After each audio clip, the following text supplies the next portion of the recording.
नाज़रीन कराम आदाब। नाज़रीन कराम, आज हम एक ऐसी महिला के पास मौजूद हैं जो एक धारा से समाज सेवा का काम करती हैं, लोगों को फ़ायदा पहुंचाने का काम करती हैं, और दूसरी तरफ वो जो है ज़बरदस्त राइटर हैं। कई किताबें उड़िया से तेलुगु और बल्कि जो है हिंदी में भी ट्रांसलेशन करने का काम करती हैं, और हर तरह से जो है लिखने का शौक़ उनके अंदर है।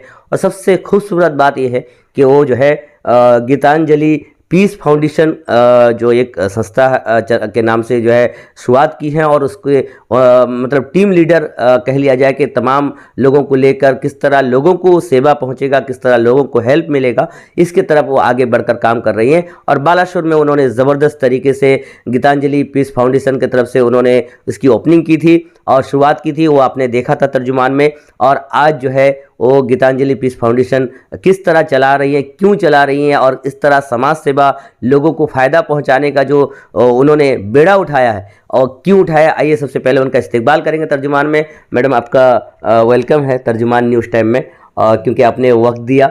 और सबसे बड़ी बात हम जानना चाहेंगे कि हमारे दर्शक जानना चाहेंगे कि शुरुआती दौर तो आपका किस तरह रहा। पहले आप अपना पूरा थोड़ा सा डेजिनेशन के साथ आप अपना ये बताइए कि कैसा शौक़ पैदा हुआ समाज सेवा काम करने का। जी, पहले मैं तर्जुमान न्यूज़ टाइम्स का मैं शुक्रिया अदा करती हूँ, क्योंकि उनके एडिटर हमारे पास आज मौजूद है और मेरा इंटरव्यू ले रहे हैं। ये मेरे लिए सबसे बड़ी खुशी की बात है। मेरा नाम एस गीतांजलि है, गीतांजलि पीस फाउंडेशन की चेयरमैन एंड मैनेजिंग ट्रस्टी।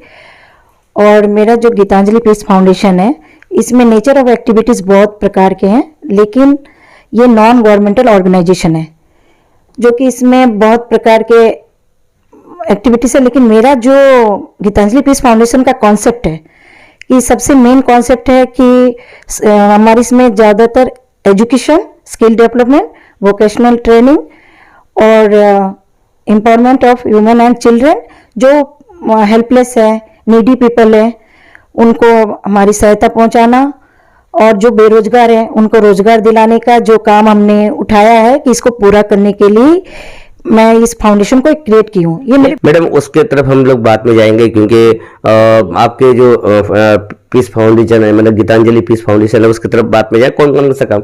लेकिन हम ये जानने की कोशिश करेंगे और हमारे दर्शक भी जानने की कोशिश करेंगे कि आपकी जो शुरुआती पढ़ाई तालीम, आपकी पैदाइश कहाँ हुई, सबसे पहले ये बताइए। आपके माता पिता के बारे में बताइए, और आपने शुरुआती पढ़ाई कहाँ से स्टार्ट की, और फिर हायर एजुकेशन कहाँ से आपने ये किया। और उसके बाद में सबसे बड़ी बात है कि आपकी तरफ जो समाजी काम करना यानी सोशल काम करने का जो जज्बा, वो कैसे आया? क्या आपके पिता माता से आया फिर या कैसे आया? नहीं, मैंने पढ़ाई की।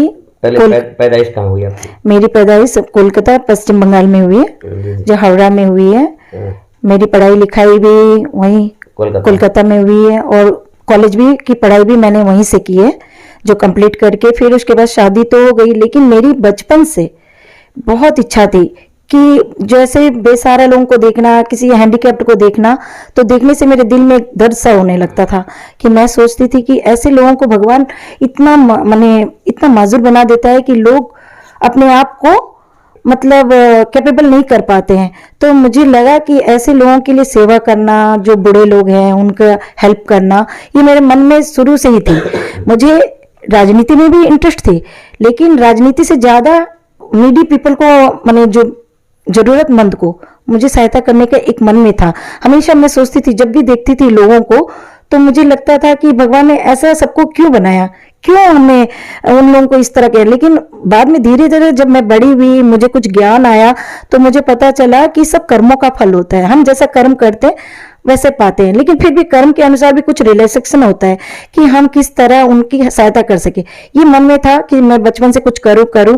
लेकिन जब बड़ी हुई तब भी मुझे कुछ हेल्प नहीं मिला। मेरे माता पिता बहुत अच्छे थे, लेकिन माता पिता के थ्रू से मुझे नहीं मिला। लेकिन एक इंस्पिरेशन होता है, जो प्रेरणा होती है, कि उनको देखकर लगा कि मुझे कुछ बनना है, मुझे कुछ करना है लोगों के लिए, कि ऐसा करूं कि जिस तरह कि लोगों मेरा नाम भी हो और जो जरूरतमंद के लिए भी मैं काम आ सकूं, कि मैं पैसे के लिए नहीं काम करूंगी, मैं लोगों की किस तरह हेल्प करूंगी। मतलब यूं कह लिया जाए कि हाँ। जिस तरह कहा जाता है कि तुम दूसरों का भलाई करने के लिए, हम क्योंकि इंसान हो तो इंसान की भलाई करो, हाँ। तो वही वही मंशा लेके आपने आगे बढ़ा। लेकिन यहाँ पे जैसे कि हमें जानने को मिला कि आप तेलुगु भी जानती हैं, और आप तेलुगु में जो है कई किताबें उड़िया से तेलुगु में ट्रांसलेशन की हैं, तो तेलुगु कैसे आती है आपको?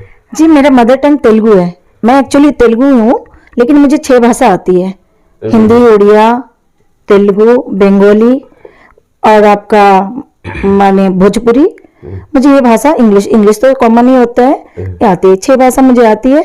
तो मुझे बचपन से ही था कि हिंदी मुझे कुछ करना है, लिखना है। हमेशा लिखती थी, किताबें फाड़ के फेंक देती थी, फिर सोचती थी पेज को नष्ट हो जा रहा है, मैं कैसे किताब बनाऊं। तो मुझे कोई प्लेटफॉर्म नहीं मिला। जब मेरी शादी हो गई तो मैंने सोचा कि मेरी लाइफ एकदम स्पॉइल हो चुकी है, लेकिन नहीं। फिर शादी के बाद भी मैंने सोचा, जब बच्चे हो गए, बच्चे बड़े हो गए, तब मैंने सोचा नहीं, मुझे कुछ करना है। मेरा जीवन किस लिए आया हुआ है? क्योंकि मुझे ये प्रेरणा मिल रही थी बचपन से कि मुझे कुछ करना है। मेरा ये जो जीवन मिला है उसे वेस्ट नहीं करना है, समय का सदुपयोग करके लोगों को हेल्प करना है, और मुझे कुछ लिख के कुछ बनना है, कुछ अपना नाम कमाना है। जैसे कि मैंने इंदिरा गांधी को देखा, अब्दुल कलाम को देखा और मदर टेरेसा को देखा। तो इन सब में ये जो लेडीज है, इतने सारे काम करते हुए भी एक अपना नाम जमा चुकी थी। तो मुझे भी कुछ करना है। इनकी तरह तो नहीं बन सकूं या बनूंगी, ये नहीं पता, लेकिन मैं बहुत ही बेहतरीन बात गीतांजलि मैडम बता रहे थे, क्योंकि अगर एपीजे अब्दुल कलाम जी की बात आ गई तो वो भी आंध्रा से ताल्लुक रखते हैं, रामेश्वरम गांव से निकलकर पूरे दुनिया में छा गए। सिर्फ हिंदुस्तान कहना उनके लिए जो है कम पड़ जाएगा, पूरे हिंदुस्तान उन्हें जानता है मिसाइल मैन के नाम से।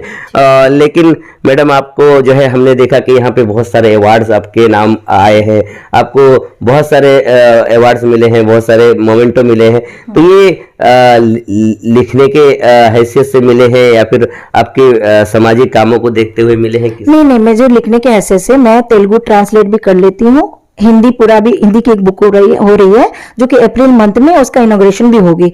तो उसका नाम मैंने नहीं दिया है। मुझे लिखने का बहुत शौक है, अभी से नहीं, बचपन से ही है। ये जो राजनीतिज्ञ है, मैं राजनीति में अभी तक नहीं आई हूँ, लेकिन उसमें क्या है कि मुझे कोई सफलता नहीं मिली। मैं सोची कि कुछ ऐसा क्रिएट करूं लोगों को मैंने फायदा हो।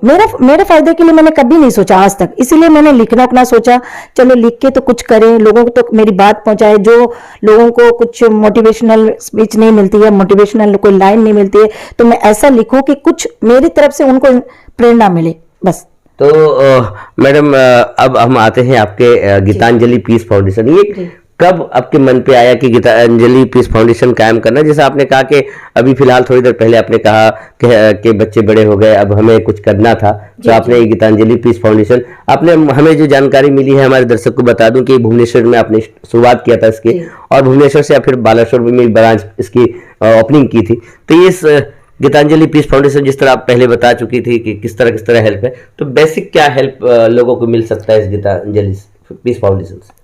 इस पीस फाउंडेशन की जो शुरुआत मैंने की थी भुवनेश्वर से, तो उनमें जो वोकेशनल ट्रेनिंग होता है, स्किल डेवलपमेंट होता है, और बच्चों के लिए मैंने बहुत हेल्प भी किया, तो उसमें मुझे बहुत कुछ सफलता मिली।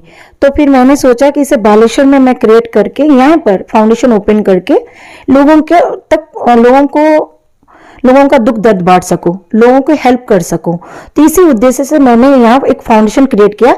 वो भी बहुत, इनके लिए मैंने बहुत मेहनत की, इसके मेहनत करके यहाँ तक पहुंची हूँ कि इसे कई साल लग गए मुझे। तो फिलहाल आपकी गीतांजलि पीस फाउंडेशन से लोगों को बेसिक क्या सुविधाएं मिल सकती है? बेसिक सुविधा ये मिलती है, देखिए, मैं तो बच्चों को एजुकेशन, जो नीडी पीपल है, जो हेल्पलेस है, जो हैंडीकैप्ड है, बच्चे पढ़ाई नहीं कर पाते हैं, उनको पढ़ाना, उनको, हाँ, जिनके पास बेरोजगार है, उनके माता पिता कुछ काम नहीं कर पाते हैं, बच्चे लोग पढ़ना चाहते हैं, टैलेंटेड है और स्कॉलरशिप भी लेकर बैठ जाते हैं, उनको कोई पढ़ाने के लिए उनको कोई मतलब स्कोप नहीं मिलता है, तो मैं उनको पढ़ाने के लिए मेरा ये फाउंडेशन काम कर रही है। और बेरोजगार महिला पुरुष जिनका भी जो रोजगार नहीं होता, जैसे मैंने कोविड में देखा बहुत सारे लोगों को बहुत प्रॉब्लम हुई, तब मेरा दिल बहुत दर्द होता था कि मैं कैसे इन लोगों की सहायता कर सकूं। कि जितना मैंने यूट्यूब में देखा, न्यूज में देखा, बहुत सारे लोग प्रॉब्लम में पड़ रहे थे, तो मैंने सोचा कि एक क्रिएट करते हैं जिससे लोगों को हमारी तरफ से कुछ हेल्प मिल सके। जो बेरोजगार है उनको, लेडीज लोगों को, जो घर घर में लेडीज बैठी रहती है, उनको भी अगर चाहिए तो छोटे मोटे काम करने के लिए तो जा नहीं पाएंगी, तो हम चाहते हैं कि मैं उनके लिए कुछ कर सकूं और ये जो आपका गीतांजलि पीस फाउंडेशन है, ये रजिस्ट्रेशन है? जी रजिस्ट्रेशन है, इसमें सभी कुछ है। तो मैं ये पूछना चाह रहा था कि क्या आप क्योंकि लोगों के जहन में सवाल आता है, जब महिलाएं निकल के कुछ अच्छा काम करती है तो लोग सवाल उनके जहन में बनने लगता है। तो मैं ये सवाल ज़रूर पूछूंगा कि आप ओनली हाउस वाइफ हैं या फिर कोई सर्विस से रिलेटिव है या फिर ऐसा कुछ? नहीं, मैं कंज्यूमर राइट्स कमीशन में भी हूँ अभी, तो अभी कितने 5 साल से हूँ। जी जी। तो इसमें वर्क कर रही थी, बहुत सारे लोगों को हेल्प भी कर रही थी। आपके हस्बैंड का किस तरह सपोर्ट मिलता है? जी मेरे हस्बैंड का सपोर्ट मिलता है, वो कुछ नहीं बोलते, मेरे काम में कभी दखल अंदाजी नहीं करते। बच्चों का किस तरह सपोर्ट? बच्चों का तो पूरा हेल्प रहता है, वो लोग मेरे को हमेशा सपोर्ट करते हैं। बच्चे नहीं होते तो शायद मैं यहाँ तक नहीं पहुंच पाती। क्या बात है। मैडम की बातें आप सुन रहे थे नाज़रीन, क्योंकि वाकई कहा जाता है कि वो डायलॉग पुरानी हो गई कि हर कामयाब इंसान के पीछे एक औरत के हाथ होती है। ऐसा भी होता है कि हर कामयाब औरत के पीछे एक मर्द के हाथ होते हैं। तो इस तरह जो है एस गीतांजलि मैडम जो है अपने सफर को आगे लेके चल रही है, और ये तमाम अवार्ड्स जो आप देख रहे हैं उनके नाम राइटर और ज़बरदस्त राइटिंग करती हैं और लिखती है, लेखक हैं, और वो ट्रांसलेशन वाला काम ज़्यादा करती हैं, और उसको बहुत ही अभी हमें पढ़ के भी सुना रही थी ज़बरदस्त तरीके से, ओडिया को हिंदी और हिंदी से फिर तेलुगु, ये तमाम ट्रांसलेशन का काम जो है वो करती हैं। और कई किताबें उनकी जो है मंजर आम पर आ चुकी है, और कुछ किताबें अभी फिर पब्लिश होने वाली है। आखिर में बालेश्वर वासियों से क्या अपील रखेंगे आप? बालेश्वर वासियों से यही अपील करती हूँ कि इस काम में जो गीतांजलि पीस फाउंडेशन है, जो मैं वर्क कर रही हूँ, उसमें सब मिलकर, हम भाई बहन सब मिलकर इस फाउंडेशन को आगे बढ़ाएं, मिलकर हमारे साथ थोड़ा काम करें, तो हम सभी भाई बहनों को बहुत सुविधाएं प्रोवाइड कर सकते हैं। मैं ये चाहती हूँ कि जितने बच्चे लोग हैं, टैलेंटेड बच्चे हैं, इसमें टैलेंटेड बच्चे जो हैं उनको सहायता नहीं मिलती है। जैसे कि बड़े बड़े घर के लोग को माने उनका जैसे आर्ट्स में इंटरेस्ट है, वो लोग पहुंच नहीं पाते, फुटबॉल में इंटरेस्ट है, वो पहुंच नहीं पाते, उनको किस तरह उस मुकाम तक पहुंचाएं, ये हमारा फाउंडेशन भी वर्क करती है। और माने जिस नज़र से हम चाहते हैं कि ये फाउंडेशन को आगे बढ़ाए, हमारी बहन हमारे भाई सब मिलकर इस फाउंडेशन के बारे में सोचे कि हम सब साथ मिलकर माने जो भी जरूरतमंद को सहायता करें। और मैं दो सीट बीबीए का जो स्टूडेंट पढ़ना चाहते हैं, मैं उनको फ्री में एजुकेशन देने के लिए तैयार हूँ।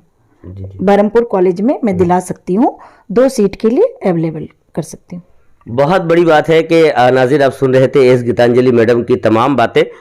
हमारे साथ थी S Geetanjali madam, peace foundation की डायरेक्टर और जो है मैनेजिंग डायरेक्टर हो या फिर टीम लीडर जो है, वो ज़बरदस्त तरीके से अपने जो किस तरह गीतांजलि पीस फाउंडेशन काम करेगा उसके तरफ जो है वो अपनी बात रख रही थी। तो नाज़रीन आप इनके साथ जुड़िए, इस जो संगठन के साथ जुड़ने के लिए एस गीतांजलि मैडम के साथ राब्ता कीजिए, और जो ज़रूरतमंद हैं उनके जो है राब्ता करके उनका जो है हेल्प पहुंचाने का काम कीजिए। और गीतांजलि मैडम की जो बातें हैं वो सुनकर हमें भी बहुत अच्छा लगा। वाकई उम्मीद करते हैं कि आप भी पसंद किए होंगे गीतांजलि की मैडम की बातें। और सबसे बड़ी बात उनकी जो अहम परिचय है लेखक के तौर पर, वो भी आपने देखा कि कितना अवार्ड उनको मिला है। इसी के साथ अजीम बालेश्वरी, तर्जुमान, न्यूज़ टाइम बालेश्वर, ओडिशा।